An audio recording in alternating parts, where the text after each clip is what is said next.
peregrino é o tema da nossa mensagem nessa noite. Damos as boas-vindas a todos os irmãos, amigos que estão entre nós, também aqueles que acessam o canal do YouTube da IPG2. Igualmente, o nosso desejo é que você seja abençoado, enriquecido por meio da leitura e da exposição da palavra de Deus. Salmo de número 132, tema da nossa mensagem é a memória do peregrino.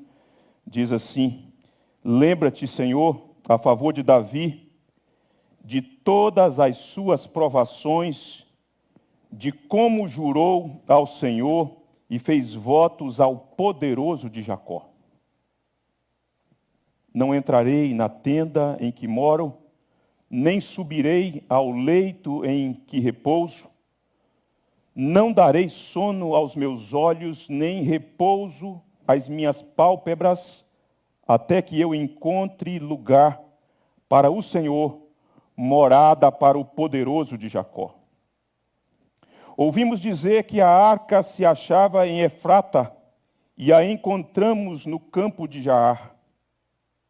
Entremos na sua morada, adoremos ante o estrado de seus pés. Levanta-te, Senhor, entra no lugar do teu repouso, tu e a arca de tua fortaleza.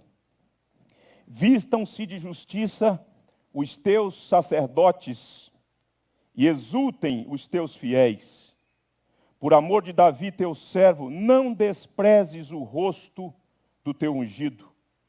O Senhor jurou a Davi com firme juramento, e dele não se apartará. Um rebento da tua carne, farei subir para o teu trono. Se os teus filhos guardarem a minha aliança e o testemunho que eu lhes ensinar, também os seus filhos se assentarão para sempre no teu trono. Pois o Senhor escolheu a Sião, preferiu-a por sua morada. Este é para sempre o lugar do meu repouso. Aqui habitarei, pois o preferi.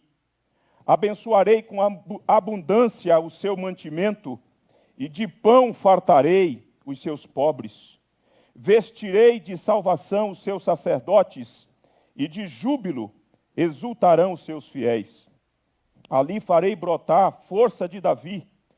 Preparei uma lâmpada para o meu ungido. Cobrirei de vexame os seus inimigos, mas sobre ele florescerá a sua coroa. Pode assentar, queridos irmãos. Vamos falar com o Senhor mais uma vez em oração, pedindo a Ele que nos seja propício nessa noite.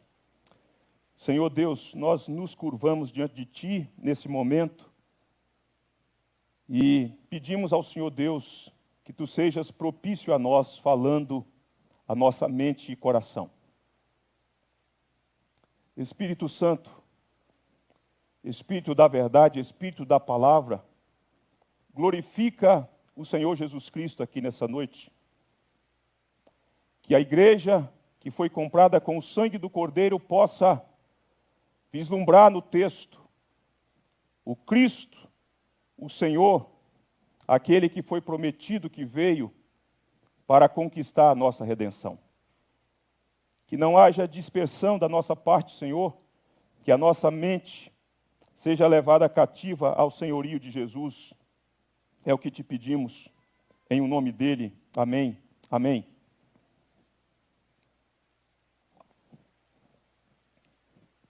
Meus irmãos, nós chegamos ao 13º Salmo de Ascensão, também conhecido salmo como o Salmo de Romagem, e ainda você vai encontrar em alguma literatura como Salmos dos Degraus.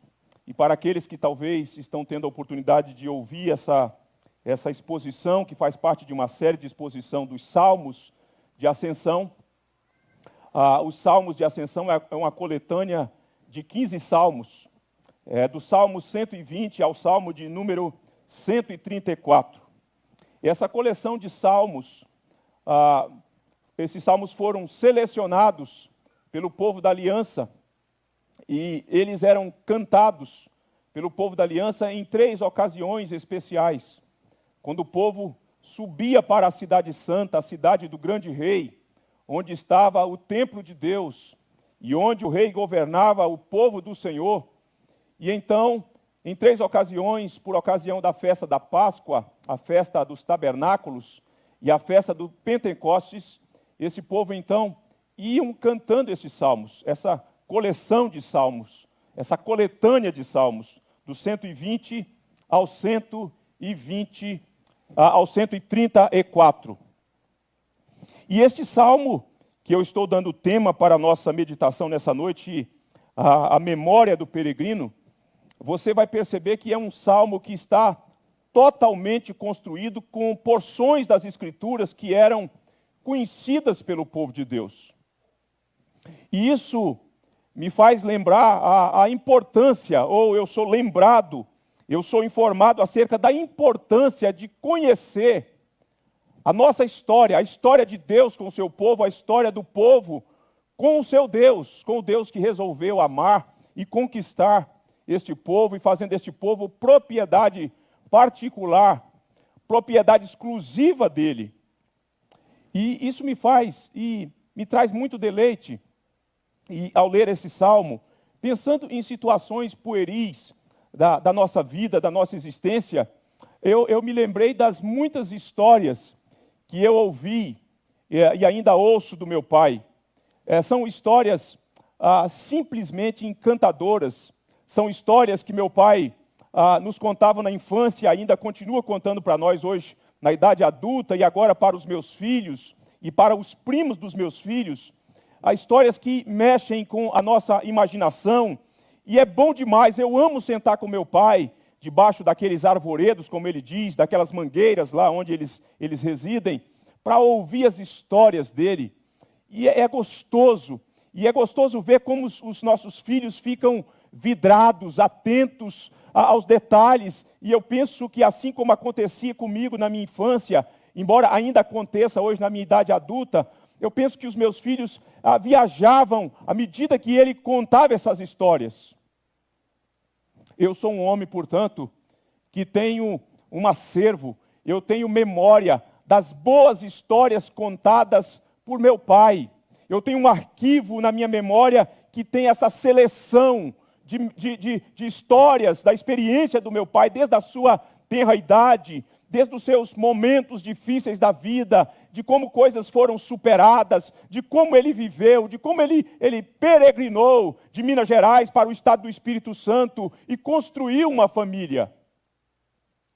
Pois bem, nós estamos diante de um salmo que o salmista mostra que ele tem um acervo, que ele tem memória, porque ele ouviu histórias de Deus com o seu povo, história do povo com o seu Deus. Eu ouvi, certa feita, alguém dizendo o seguinte: quem não tem memória não tem história, e quem não tem história não tem nada para contar. O povo de Deus é um povo de história da redenção, de história daquilo que Deus fez, de como que Deus interveio, de como que Deus agiu, de como que Deus conquistou um povo para si, de como que Deus fez desse povo, e conquistou esse povo e colocou esse povo num lugar elevado de destaque para que esse povo tornasse luzeiro de Deus adiante das nações, para que as nações pudessem ouvir o evangelho do Senhor nosso Deus e pudesse assim se converter e se voltar para esse Deus grandioso. Então esse povo, meus amados irmãos, era um povo que desde cedo, desde a sua formação, foi afeito a ouvir essas histórias, muitas histórias. E esse povo então, além de contar histórias, esse povo passou a cantar as histórias. Ele contava a história e ele ao mesmo tempo contava ou cantava a história, como é o caso destes salmos que nós temos lido. E este salmo que nós lemos, o salmo de número 132, ele tem essa estrutura, portanto, que ele vai pegando porções das Escrituras e embasando, construindo a sua canção, construindo a sua oração, ou melhor, orando a partir dessas porções das Escrituras, como nós podemos perceber. Eu tentei montar a estrutura deste salmo, homileticamente, para você perceber como que ele está arranjado nessa estrutura, e nessa literatura poética. Eu não sei se é possível a nossa irmã Dani projetar para que você perceba como, e não sei se é possível também é possível projetar, ela já o fez, mas não sei se é possível você perceber o que eu tento apresentar e o que eu entendo como ele está estruturado este salmo. Porque eu penso que é importante você entender isso. Você deve perceber que eu peguei ali o versículo de número 1 ao versículo 5, poderíamos ir até o 7, mas eu resolvi ali pegar essa primeira parte do salmo e eu coloquei lá no início, não está dando para ver, a letra A. E a letra A, esse primeiro bloco, portanto, do versículo 5, o versículo 1 ao 5, nesse que nós estamos chamando o voto de Davi, você vai perceber que o segundo ou o terceiro bloco do salmo é que é a conexão, é como que a sequência, porque o salmo não está organizado de modo cronológico.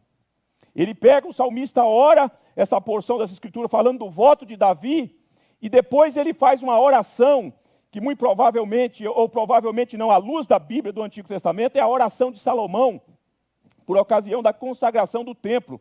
E depois ele pula a oração, e aí você vê ali, no segundo, nesse lado de cá, o juramento de Deus, que é a sequência do voto de Davi. Davi faz um voto a Deus, ou tem um desejo de construir a casa de Deus, e Deus então proíbe Davi de construir, mas faz um juramento a Davi. E depois você tem então, B, a oração do rei, e no final, a resposta de Deus. Então nós vamos seguir a estrutura, fazendo essa exposição, olhando para este bloco da forma como eu estou organizando para você visualizar a estrutura do Salmo. O primeiro bloco, nós vamos para o terceiro bloco, que é o juramento de Deus. Depois, a oração do rei, nós vamos para a resposta de Deus. E o que nós vemos nesse Salmo, então, obrigado, Dani, é que você vai perceber neste Salmo dois grandes temas que estão entrelaçados, que é o tema que envolve a questão do culto, o templo de Deus, a arca de Deus, procurando um lugar para colocar a arca de Deus, ou para construir um lugar que seja o repouso de Deus. E o segundo grande tema é o tema da realeza, voltando-se para Davi e a sua descendência.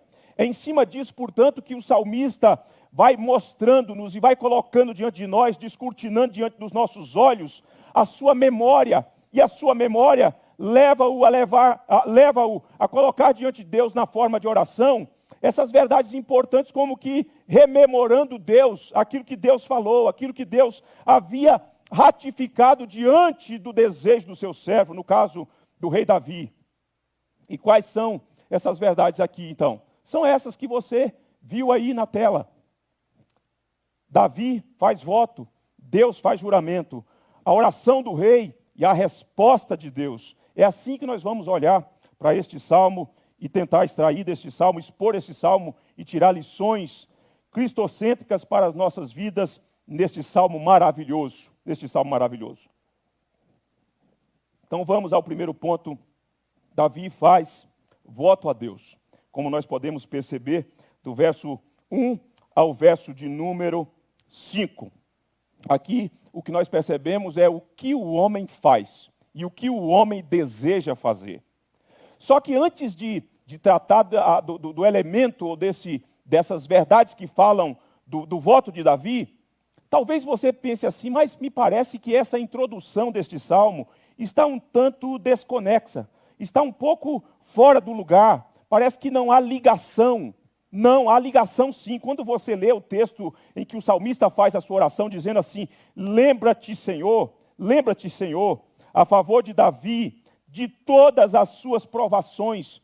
Parece que no primeiro momento fala assim, qual a conexão disso com o voto de Davi, com o juramento de Deus, com a oração de Salomão e com a resposta de Deus? Por que surgiram essas provações? Por que o texto começa com essa oração, falando destas provações? Como que essas provações surgiram? Como que elas se alojaram no coração de Davi? Davi foi um homem que encarou muitos embates. Davi foi um homem que travou muitas batalhas. E Davi, por conta dessas batalhas, ele enfrentou muitas provações de todos os lados, de toda sorte. Mas essas provações de Davi aqui, a meu ver, elas estão relacionadas a algo mais específico, dentro desse contexto de juramento, dentro desse contexto da voz de Deus, dentro desse contexto de anseio. E a meu ver, portanto, são duas razões que levaram Davi a experimentar essas provações que o salmista agora, por meio da oração, coloca diante de Deus. A primeira coisa que inquieta o coração de Davi, que faz com que ele sofra, é por causa do desejo de trazer a arca da aliança para Jerusalém. Davi tem um desejo tremendo para trazer esta arca da aliança para Jerusalém. E ele tentou, num primeiro momento, fazê-lo, mas ele que não estava ainda devidamente instruído de como proceder, de como transportar a arca, ele presenciou um fato que marcou Davi. Quando então a arca estava sendo transportada, depois eu quero ampliar um pouquinho isso. Davi então, ele viu um homem ser fulminado no primeiro momento que ele intentou trazer a arca para Jerusalém. E esse elemento, portanto, desse desejo de Davi, e que ele sofre, que ele enfrenta provações, tem a ver com o zelo de Davi para com o culto, e tem a ver com o zelo de Davi para com o nome de Deus. Isso levava esse homem a sofrer pela causa de Deus, irmãos. Em segundo lugar, o que gera essas provações em Davi, no coração de Davi, é o desejo de construir a casa de Deus. Desde cedo, Davi sonha com isso, desde cedo, Davi abriga isso no seu coração, e ele então, num determinado momento, quando ele faz comparação com a sua casa, com o conforto da sua própria casa, e ele avaliando a arca de Deus numa tenda, num tabernáculo que ficava diante da sua casa, numa tenda já surrada, Davi se inquieta e sofre com isso. E ele fala assim: eu moro numa casa boa, numa casa confortável, e a arca de Deus está na tenda. Então, são essas questões, dentre outras, relacionadas ao culto a Deus. Veja, irmãos, o zelo que esse homem tinha para com as coisas de Deus. Veja como esse homem tinha esse anseio de honrar a Deus com o culto. O zelo que ele tinha com o nome de Deus. Como ele desejava a presença de Deus. Como ele desejava honrar o nome de Deus, queridos irmãos. E isso levava esse homem a enfrentar essas provações do coração. Provações do coração por causa de Deus e do culto que devia ser prestado a Deus. E aqui, eu já faço uma pausa para a gente refletir. Quando foi que você sofreu pela causa de Deus? Quando foi que você enfrentou provações do coração de ficar aflito em razão do zelo com o nome de Deus, com o culto que deve ser prestado a Deus? Quando foi que essas questões causaram sofrimento no seu coração? Quando foi que você parou para avaliar o que você tem e o que deve ser dedicado a Deus, e isso mexeu com você, de você ficar inquieto, não de uma ansiedade por conta de coisas que você almeja para você, mas de coisas que você quer fazer para Deus e que quer ver acontecer para Deus? Quando foi que você sofreu? Qual foi a última vez que você enfrentou alguma provação por conta do nome de Deus e o culto que é devido a Deus? Você se importa com o nome de Deus? Você se importa com a causa de Cristo? Você se importa com a causa da igreja? Como que você lida com isso? Davi, então, ele está preocupado com isso. Néder, se você puder me dar um pouquinho de retorno. Agora, quando nós paramos para pensar nisso e olhando para este salmo e para a história de Deus com o seu povo e do povo com o seu Deus, nós precisamos entender aqui o que está na mente de Davi, o que estava na mente de Davi. Deixe-me falar uma coisa antes de avançar. Este salmo, ele não é de autoria de Davi. Alguns estudiosos acreditam que é bem provável que ele seja de autoria de Salomão, e se não é de Salomão, de alguém que viveu naquele contexto da inauguração do templo.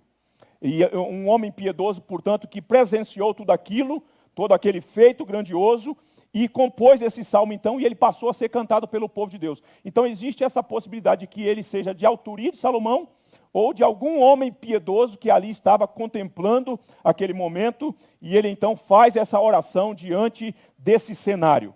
Mas voltando então para essa questão que envolve o culto, que envolve a presença de Deus, e o anseio de Davi, o desejo de Davi, que aqui é chamado de voto, o voto de Davi, nós vamos perceber o seguinte, e você precisa entender isso, que a arca da aliança, ela era símbolo da presença de Deus. Ela era símbolo da presença de Deus.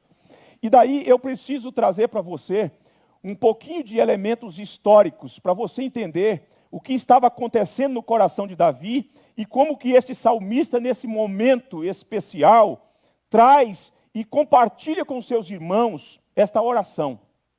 Então nós precisamos falar da trajetória da Arca da Aliança. Foi Deus quem mandou Moisés construir a Arca da Aliança.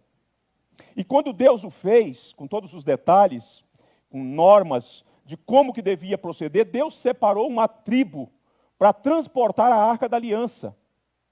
Tinha todo um protocolo baseado na lei, na cerimônia, e o pessoal, ou as pessoas que deviam executar esse serviço sagrado, devia considerar todos os detalhes, irmãos.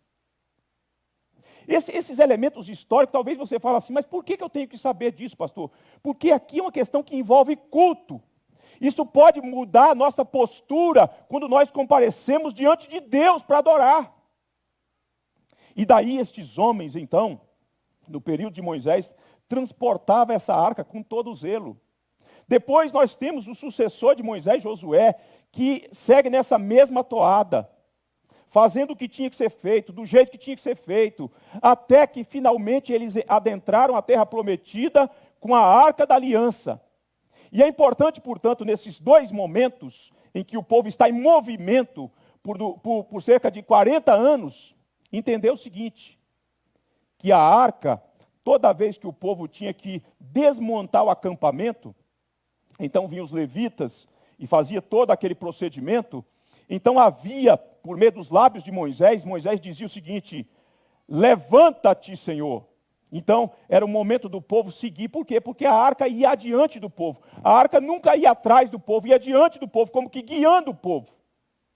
De repente, quando então Moisés entendia que Deus queria que o povo parava, então a arca parava e Moisés dizia, volta-te, Senhor. E então interrompia a caminhada, aquela peregrinação, e aí a arca ficava no meio das 12 tribos de Israel.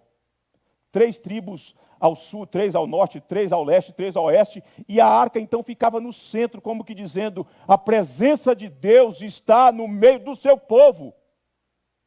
Isso era magnífico. Mas aí nós temos então, irmãos, o período dos juízes. O período dos juízes, aí nós temos já o povo já de posse da terra prometida, e aí nós temos alguns elementos que mostram essa arca transitando daqui para ali e para acolá. Por exemplo, ela ficou um tempo no livro dos juízes, dá conta disso, em Betel. Depois ela foi levada para Mispa, e depois ela foi levada para Siló. Em Siló, por exemplo, no primeiro livro de 1 Samuel, nós vamos perceber, por exemplo, que você tem ali o sacerdote Eli e os seus filhos. Vocês se lembram disso? Os primeiros 3 capítulos de 1 Samuel, aqueles filhos de Eli, homens profanos, homens vis, que lidavam com a coisa sagrada. Nesse momento a arca estava em Siló. É quando Deus chama Samuel ainda criança e vocaciona Samuel para ser o último juiz de Israel e o profeta importantíssimo naquele momento. E é naquele contexto, então, que a arca está em Siló, que esses filhos de Eli vão travar uma guerra contra os filisteus. E eles, então, confundem o objeto que simboliza a presença de Deus com a presença de Deus propriamente dito. E eles, então, pensam o seguinte, vamos para essa batalha e vamos levar a Arca da Aliança. E Deus vai nos dar a vitória. Só que eles estavam com a vida bagunçada. Aqueles homens tinham casos com mulheres à luz do dia. Aqueles homens tripudiavam e zombavam dos sacrifícios. Eles levavam as ofertas para as suas casas. E agora eles pensam que por conta do objeto que é símbolo da presença de Deus, eles vão alcançar êxito diante do inimigo. Tem muita gente, tem muito crente com crendice pagã, com a vida toda bagunçada, que não alcança êxito nem diante do pecado. Por quê? Porque Deus não dá vitória a um povo que está encurvado em seus pecados, irmãos.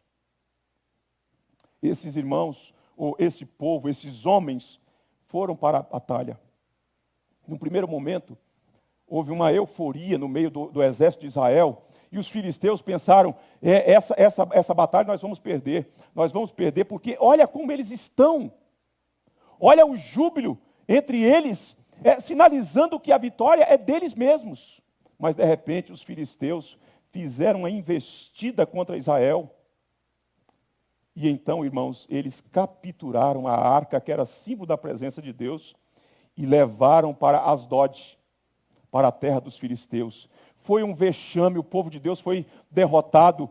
Um mensageiro saiu de galope, chegou e foi até Eli, e falou, Eli, capturaram a arca da aliança, ele é sumo sacerdote. Quando ele escuta aquilo, ele já velho, pesado, gordo, ele cai da cadeira e quebra o pescoço e morre. A mulher, a nora de Eli, deu à luz, estava para dar à luz, e deu à luz naquele momento, num parto sofrido, e então deu o nome do menino, Icabode.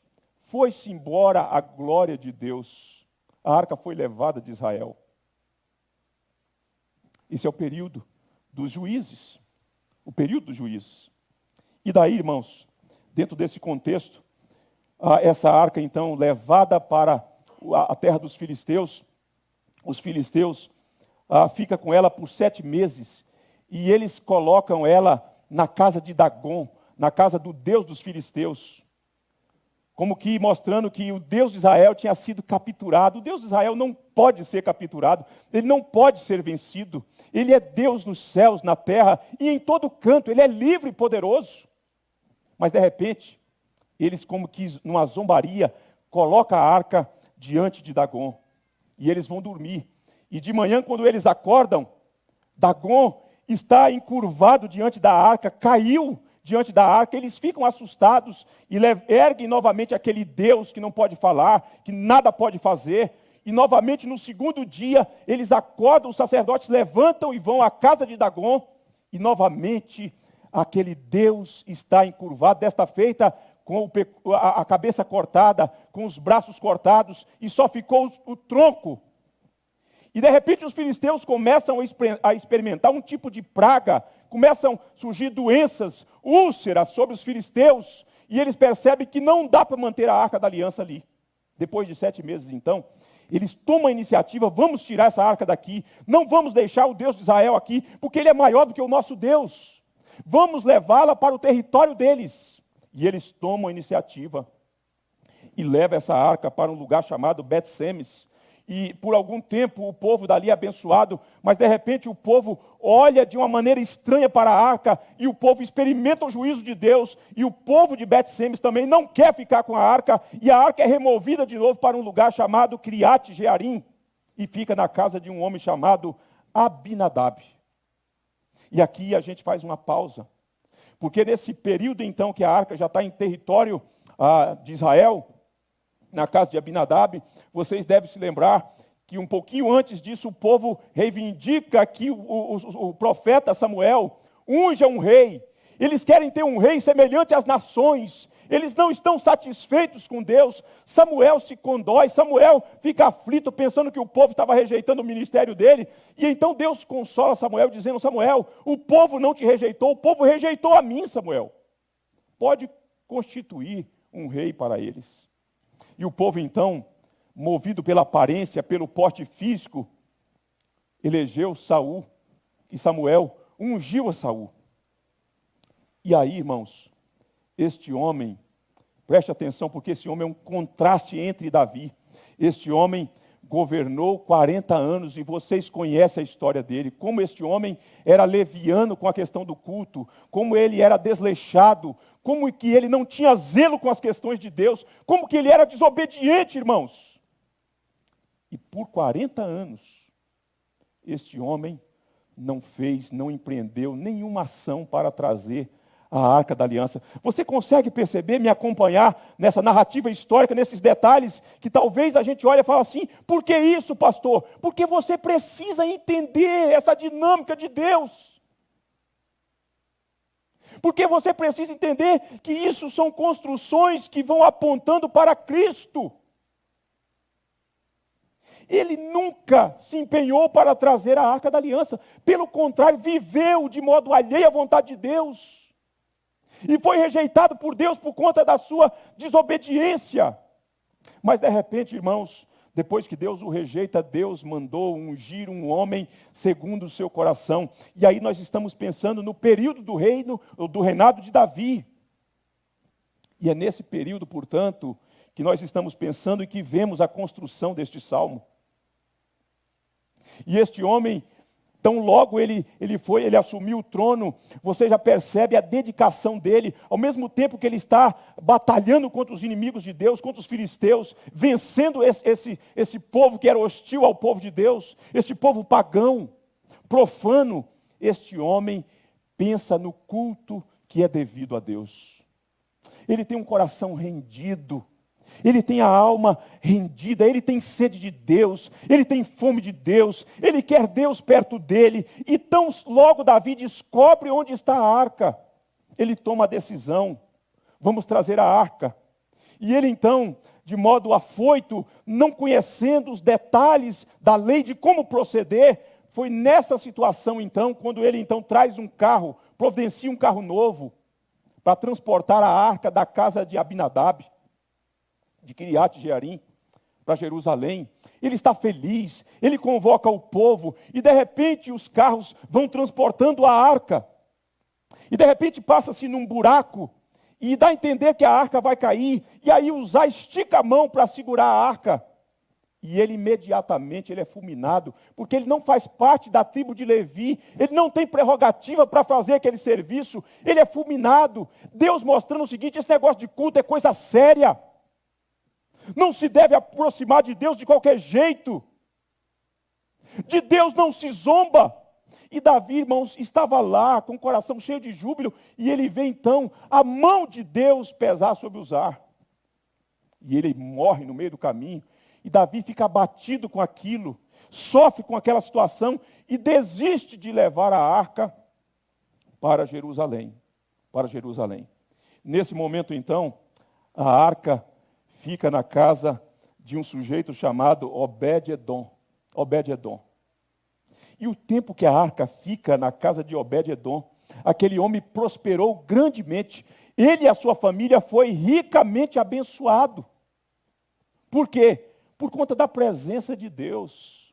Na casa onde Deus chega, a família é abençoada. Na casa onde Deus chega, as coisas são alteradas. E Obed-Edom teve o privilégio de ter a arca na sua casa, no seu território. E à medida que ele convivia, estando ali próximo da arca, e a arca próximo dele na sua casa, ele é enriquecido, ele se torna um homem próspero, e a sua família é abençoada. E essa informação chega para Davi. E Davi, então, empreende um segundo momento, uma segunda ação. Só que dessa vez Davi está mais maduro. Davi está mais maduro, Davi tem mais conhecimento.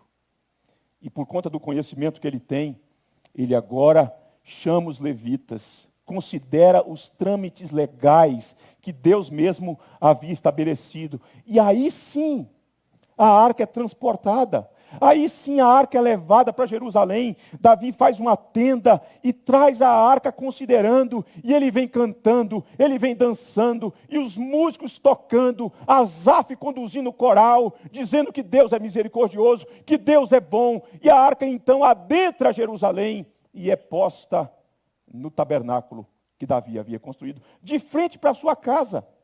De frente para a sua casa. E é nesse contexto, então, irmãos, que nós temos este voto que o salmista traz e relembra ao Senhor de como que Davi sofreu por essas causas, de quantas provações ele teve por conta do nome de Deus, do culto que deve ser prestado a Deus, e de como que ele sofria em ver o descaso das pessoas. Ah, queridos irmãos, nós não podemos a receber essas informações históricas da história da redenção de Deus e fazer de conta que elas não são importantes. São elas que dão sentido à nossa redenção em Cristo. São elas que dão sentido à nossa redenção em Cristo. Só que depois de um determinado momento, irmãos, Davi olha para o conforto da sua casa. Uma casa bem construída, uma casa planejada. E ele olha, e ele vai dormir, e ele contempla a arca de Deus lá dentro daquela tendazinha surrada que enfrenta o sol, a chuva. E ele fala, não pode ser desse jeito. É nesse contexto que ele vai revelando esse desejo. Eu preciso construir um lugar de repouso para o meu Deus. Como que eu fico no conforto? Embora Deus não precisa de descanso, mas entenda essa linguagem que Davi está utilizando, irmãos. Que tem a ver com zelo. Que tem a ver com as suas afeições ao Senhor Deus. Davi, então, está inquieto. E o salmista usa uma linguagem que mostra o quanto isso inquietava ele. Claro que essa linguagem não é uma linguagem literal de Davi falar assim, não entrarei na tenda em que moro. Davi está falando assim, eu vou ficar do lado de fora da casa. Mas é para revelar o sofrimento dele, o desejo dele e como que ele colocou essas aspirações diante de Deus. Não darei sono aos meus olhos, nem repouso às minhas pálpebras, até que eu encontre lugar para repouso do Deus poderoso, o Deus de Jacó. E Davi então revela esse desejo para o profeta Natã. E o profeta Natã diz, Davi, faz tudo quanto está no teu coração. E aí Deus vem e fala com Natã, Natã, volta lá e fala com Davi que ele não construirá casa para mim. Mas nós temos neste salmo como que um apêndice do povo que estava com Davi por ocasião em que a arca foi trazida, né? Quando o povo fala assim, ouvimos dizer que a arca se achava em Efrata e a encontramos no campo de Jaar. Entremos na sua morada e adoremos ante o estrado dos seus pés. Quando você vai ler os livros o livro das crônicas, o primeiro livro das crônicas, quando você vai ler o livro de Samuel, o segundo livro de Samuel, você vai perceber como que o povo está numa euforia santa, de júbilo, como que numa convocação solene. Vamos adorar, entremos na morada de Deus, adoremos ante o estrado de seus pés, como que mostrando o trono de Deus por meio da arca, sinalizando que, portanto, era necessário se curvar diante desse Deus. Davi tem essas aspirações. E aqui, irmãos, eu queria, nessa linha do tempo, depois de trazer essas informações, trazer algumas coisas que contrastam e se completam no descendente de Davi. A primeira coisa, nós percebemos e procuramos demonstrar a vocês que Davi foi incansável quanto ao seu zelo, mas infelizmente ele não conseguiu construir a casa de repouso para o seu Senhor. Deus o proibiu. Deus o proibiu. Porém, mais tarde, vários séculos depois, o descendente de Davi veio. O legítimo herdeiro do trono de Davi veio. E aí sim ele conseguiu fazer o que o seu pai Davi não conseguiu fazer. Davi trabalhou, Davi sofreu, enfrentou provações do coração por conta disso. E o filho de Davi veio e trabalhou a exaustão. E o trabalho, dentre as facetas do trabalho do filho de Davi, estava a cruz. Porque a construção da casa de Deus no filho de Davi passa pela cruz. Contempla a cruz, contemplou o sofrimento, o trabalho do filho de Davi, contemplou a crucificação, meus irmãos. Davi sofreu em seu coração por perceber o descaso e de ter ele o desejo em construir a casa de Deus, mas o filho de Davi sofreu na carne e sofreu na alma para construir a casa de Deus. Em segundo lugar, Davi intentou construir uma casa de Deus, uma casa para Deus de alvenaria, de tijolos, por assim dizer, e de madeira. A casa, entretanto, que o filho de Davi, o herdeiro legítimo do trono, construiu, é a igreja. A casa que ele construiu é você. A casa que Davi construiu para o repouso de Deus, somos nós. Você é o santuário de Deus. Você é a habitação de Deus. Você é o templo de Deus. Pode não parecer. E talvez as pessoas até olhem para você e falem, como assim? É você que foi feito casa de Deus, é você que é o repouso de Deus hoje, e isso, portanto, deve levar você a cuidar do tempo do Espírito de Deus. Não viva de modo leviano, não viva de modo profano, não peque contra Deus, porque Deus habita em você hoje. Lembra do zelo de Davi?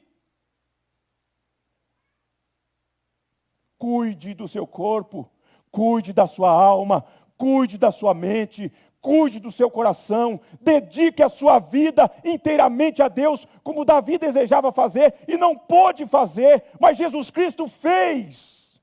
Você é casa de Deus. Em terceiro lugar, Davi não pôde construir a casa de Deus porque tinha as mãos manchadas de sangue. Deus falou, não, você não, Davi. Você já derramou muito sangue nas suas batalhas, nas guerras. E porque Davi derramou o sangue dos outros, Deus não o autorizou a construir o templo. O descendente de Davi, entretanto, ele veio, e diferente de Davi, ele teve que derramar sangue. Mas ele não derramou o sangue dos outros, ele derramou o seu próprio sangue. Ele foi para o madeiro, ele foi crucificado, colocaram na cabeça dele uma coroa de espinho, e ele ficou com seus braços abertos. E ali o seu sangue gotejou. Porque a construção da casa de Deus, que sou eu e você, exigia derramamento de sangue. Mas não podia ser sangue dos outros, tinha que ser sangue do Filho de Deus que se encarnou por amor de nós. Por amor de nós. Ah, bendito seja o Filho de Davi. Bendito seja o filho de Davi, diante de quem Bartimeu clamou, filho de Davi, tem compaixão de mim. Ah, filho de Davi que se entregou por nós. E fez de nós casa de repouso do Senhor nosso Deus. Em resposta ao voto de Davi, você tem Deus fazendo juramento. Lá onde Deus disse não a Davi, Davi, você não vai construir, Deus faz juramento, que é nesse bloco que nós temos, portanto, do verso 10 ao verso 11 ao verso 12. O Senhor jurou a Davi, com firme juramento, e dele não se apartará, um rebento da tua carne farei subir para o teu trono. Se os teus filhos guardarem a minha aliança e o teu testemunho, e o testemunho que eu lhes ensinar também, os seus filhos se assentarão para sempre no teu trono, diz o Senhor. O Senhor está jurando a Davi, você não vai construir a casa, mas eu quero te dizer uma coisa, Davi. Vai proceder de você um descendente, e esse descendente vai governar, e o reino desse descendente é eterno. O reinado desse descendente não terá fim, Davi. Não terá fim. No primeiro momento, Deus está falando isso, fazendo alusão direta a Salomão, quem haveria de construir o templo. Mas essa é feita alusão também aos demais descendentes de Davi, a dinastia de Davi. Obviamente que a aliança, nesse juramento que Deus faz, impõe condições para os descendentes de Davi, como você pode ver no versículo de número 12, se os teus filhos guardarem a minha aliança. O Senhor jurou a Davi, e o Senhor assegurou a Davi que o seu descendente haveria de reinar, que Davi não precisava se preocupar, embora sendo proibido de construir a casa, o descendente iria construir a casa, e Deus então assegura que o reinado não terá fim, que será eterno, O que nós percebemos, irmãos, nessa linha do tempo? O que nós percebemos nessa linha do tempo? É que as promessas da perpetuidade do trono de Davi, encontradas no Antigo Testamento, são cumpridas totalmente e plenamente em Cristo Jesus. E por que eu posso dizer isso, irmãos? Porque as condições do pacto que exigia obediência, aliança, os descendentes de Davi, nenhum deles conseguiram. Salomão não conseguiu. Salomão, aquele homem maravilhoso que nós lemos, que recebeu sabedoria sem igual de Deus, teve tantas mulheres, enveredou por bebidas, em tantas coisas deste mundo. Salomão, num determinado momento da vida, se perdeu. O filho de Salomão nem se diz. Os descendentes de Davi, aqueles que viveram e que fizeram coisas estupendas, todos eles tiveram os seus pés de barro, falharam contra Deus, não conseguiram cumprir. Mas Deus diz que manteria a lâmpada acesa. E isso então cumpre-se plenamente em Jesus Cristo. Porque se por um lado os filhos de Davi não conseguiram cumprir integralmente o que exige a aliança, por outro lado, o descendente de Davi, Jesus Cristo, gerado no ventre da Virgem Maria, por obra do Espírito Santo, ele sim conseguiu cumprir cabalmente a lei de Deus. O descendente de Davi obedeceu plenamente a lei de Deus. Ele sim, ele disse, a minha comida consiste em fazer a vontade do meu Pai. Ele foi obediente até a morte e morte de cruz. Ele é o herdeiro legítimo do trono. E o seu reino não tem fim, louvado seja Deus. São essas verdades, portanto, mostrando o acervo da memória do salmista, que ele canta, que ele ora diante dos seus irmãos. Então veja só, o voto de Davi, o juramento de Deus. Agora nós vemos a oração do rei, oração que foi feita por Salomão, e que o salmista traz para este salmo, dos versos 8 aos versos 10, e depois nós vemos do verso 14 ao 18, a resposta de Deus. Voto de Davi, juramento de Deus. Oração do rei, resposta de Deus. Dentro de um contexto messiânico, dentro de um contexto de culto e de realeza. E qual é a oração?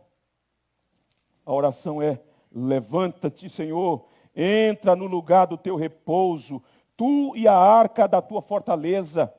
Vistam-se de justiça os teus sacerdotes e exultem os teus fiéis, por amor de Davi, teu servo. Não despreze o rosto do teu ungido. Essa é a oração de Salomão depois de consagrar o templo.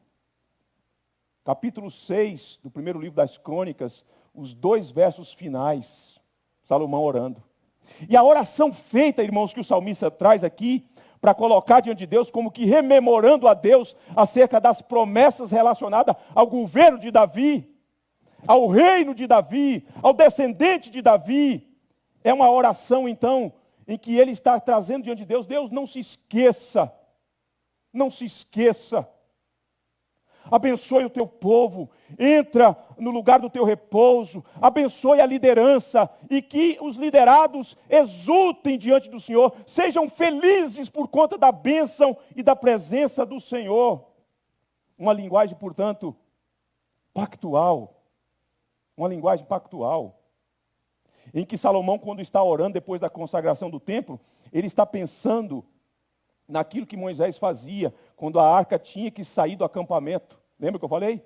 Levanta-te, Senhor. Quando parava, volta, Senhor. Então Salomão está orando, falando agora, entra, Senhor, no teu repouso. Vocês se lembram da narrativa bíblica, o que acontece naquele dia? Como a glória de Deus desceu no tabernáculo, desceu sobre o templo, os sacerdotes não podiam entrar, tamanha era a glória de Deus. E é nesse contexto que Salomão ora a Deus por amor de Davi.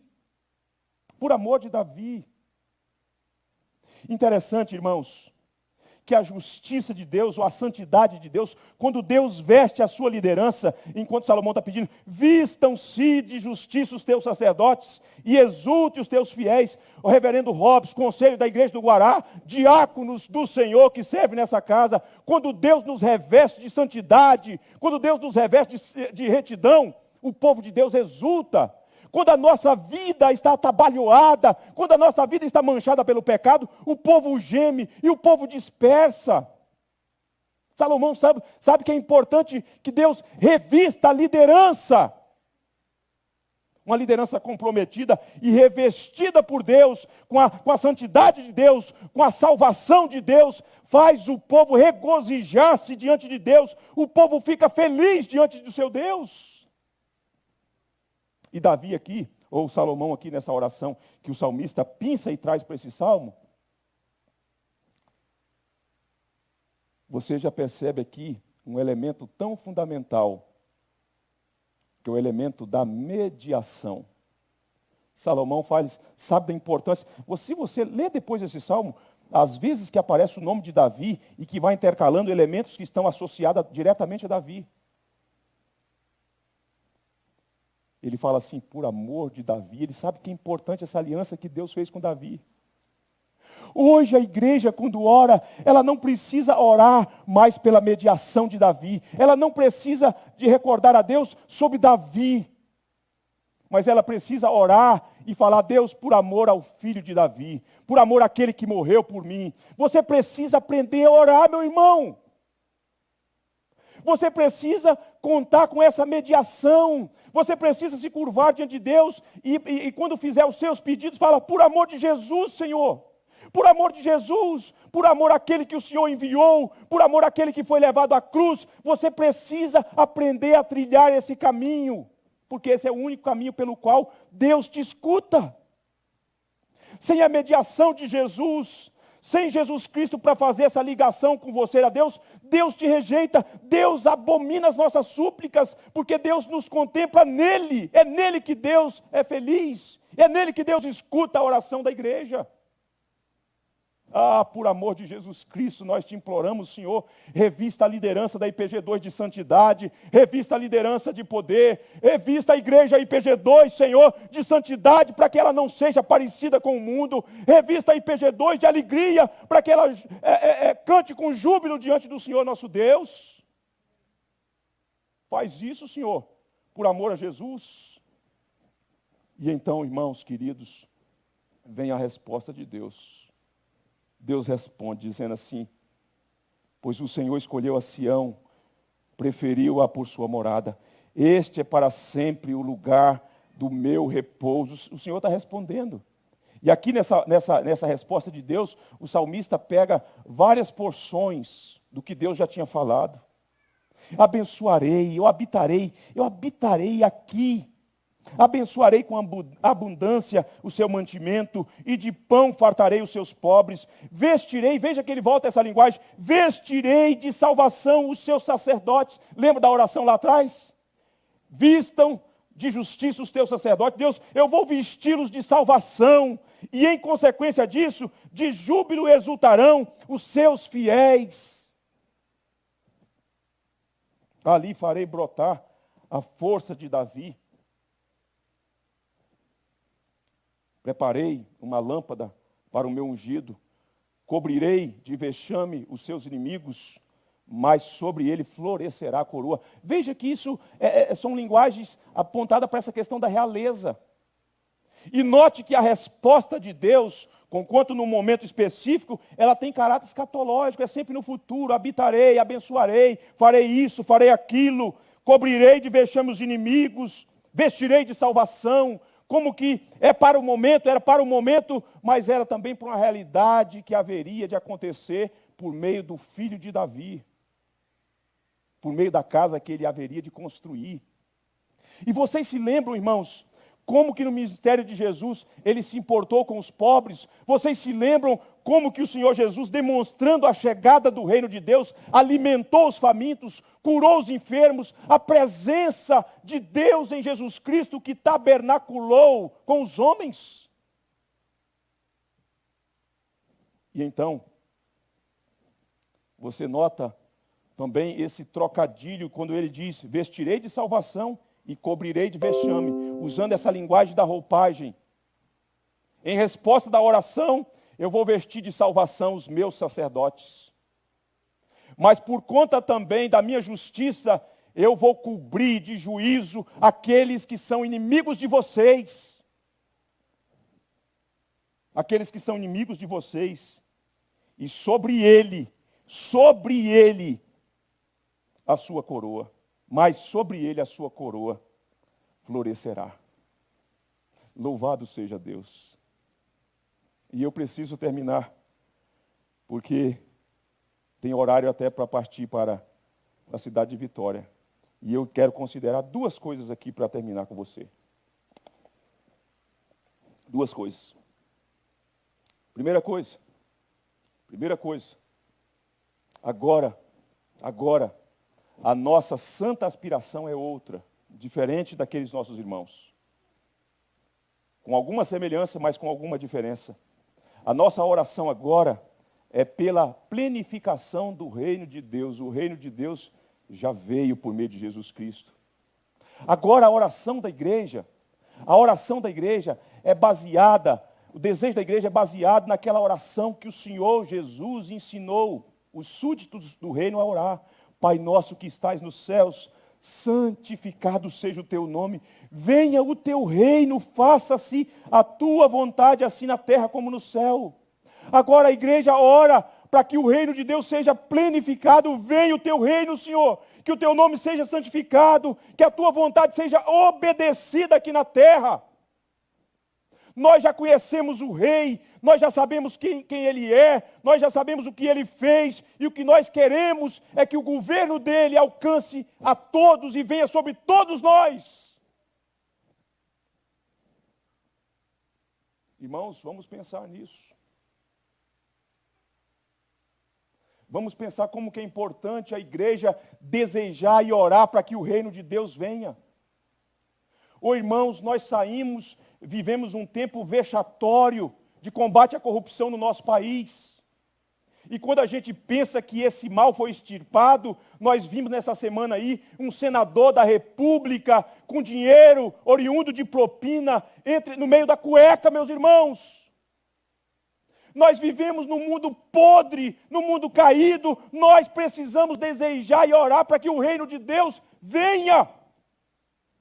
Só não deseja o reino de Deus planificado aqueles que amam este mundo, aqueles que gostam dessa vida porca e suja, que acostumaram com isso, que veem a prostituição, que veem a delinquência, que veem a injustiça e não almeja o reino de justiça de Deus, de amor, de santidade, de paz. Nós agora devemos ter aspirações, zelo como Davi, mas pedindo, Deus, venha o teu reino, faça a tua vontade na terra, como é feita no céu. Você precisa viver como cidadão do reino de Deus.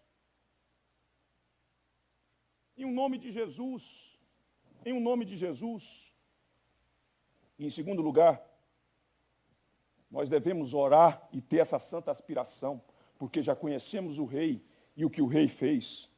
Agora nós podemos cantar também, como João viu os seres celestiais cantando no livro do Apocalipse, está registrado, capítulo 11, versículo 15, o reino do mundo se tornou de nosso Senhor e do seu Cristo, e ele reinará pelos séculos dos séculos. Nós devemos orar, nós devemos desejar e nós devemos cantar, o reino se tornou do nosso Cristo, o reino é de Jesus, e a nossa vida é dele, e tudo é dele.